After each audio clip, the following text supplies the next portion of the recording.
Buona domenica, carissime e carissimi. Sesta domenica di Pasqua. Ormai siamo alla conclusione del tempo pasquale, che raggiungerà il suo culmine nelle prossime domeniche con le due solennità dell'Ascensione e della Pentecoste. Che dire, siamo ancora una volta in ascolto di un testo del Vangelo che la liturgia ci propone, e anche in questa domenica il testo del Vangelo è tratto dal capitolo 14 di Giovanni, come domenica scorsa.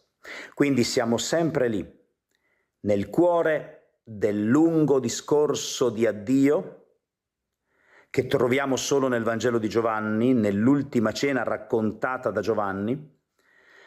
Siamo nel cuore del testamento spirituale di Gesù e siamo anche nel momento più alto di questo Vangelo dal punto di vista teologico e spirituale, perché in questi pochi versetti, Giovanni 14, 15, 21, Gesù ci parla della Trinità, del suo rapporto con il Padre e con lo Spirito.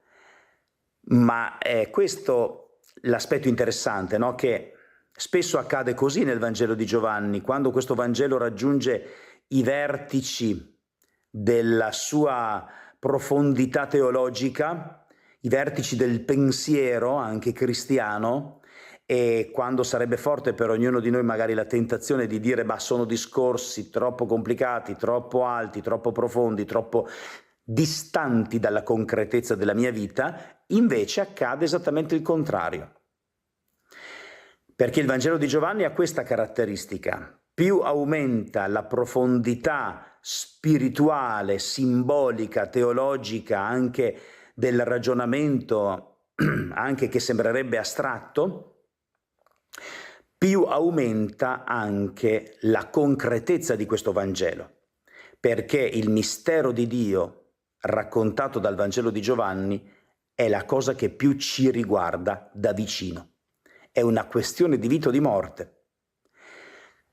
E se prendiamo il Vangelo di Giovanni, lo tagliamo a metà, proprio a metà troviamo quella frase che abbiamo sentito qualche domenica fa, dove Gesù, dicendo che lui è la porta per le pecore, che è il pastore delle pecore, lui dice, cioè colui che si prende cura delle nostre vite, e dice: io sono venuto perché abbiano la vita e l'abbiano in abbondanza. Io non sono uno che viene a fregarvi, non sono un ladro, non sono un mercenario, non sono un lupo, non sono un brigante.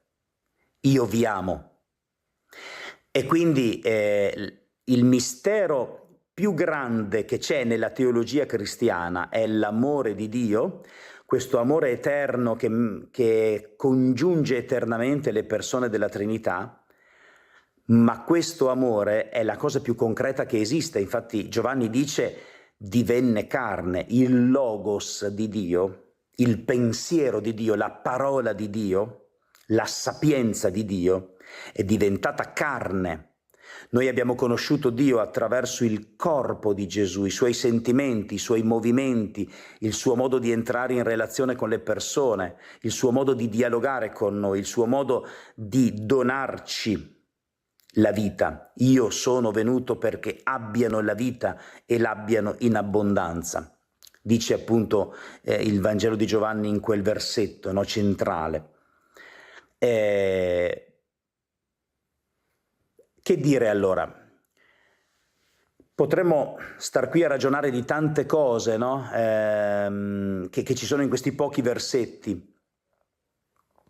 A me sorprende, no, che appunto in questa profondità ci siano parole così vicine a noi, alla nostra vita, al senso che ciascuno di noi deve dare alla vita.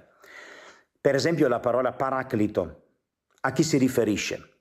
Cosa vuol dire? Gesù usa questa parola dal greco parakaleo, chiamato presso di te, per indicare lo Spirito Santo, no? Sarà lui il paraclito. È anche vero che in un passaggio delle lettere sempre di Giovanni, la parola paraclito, che la usa soltanto Giovanni, è riferita a Gesù. Anche Gesù è un paraclito.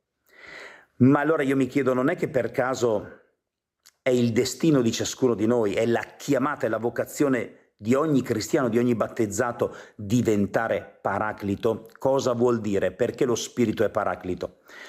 Paraclito in latino si tradurrebbe advocatus, chiamato presso. Quindi il paraclito è l'avvocato, è colui che è accanto a te e che non ti abbandona, non ti lascia solo nel momento più faticoso, più pericoloso o più doloroso. Quando hai bisogno di qualcuno che ti difenda e che ti aiuti a riguadagnare la libertà. Paraclito può significare tante cose. Paraclito può essere anche semplicemente un amico che è accanto a te, che ti incoraggia, che ti guida, che potrebbe essere un personal trainer, potrebbe essere una guida spirituale, potrebbe essere anche semplicemente, come stavo dicendo, un amico che toglie dalla tua vita il peso della solitudine.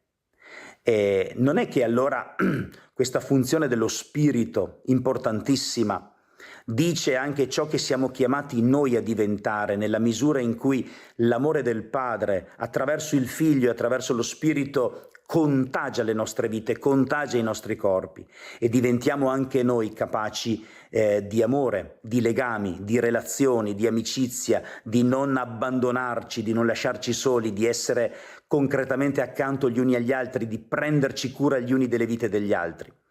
Gesù dice: non vi lascerò orfani, verrò da voi. Non è che è questo il senso della nostra vita, essere legati gli uni con gli altri in modo tale che nessuno si senta orfano, ma che ciascuno si senta figlio e fratello? Buona domenica.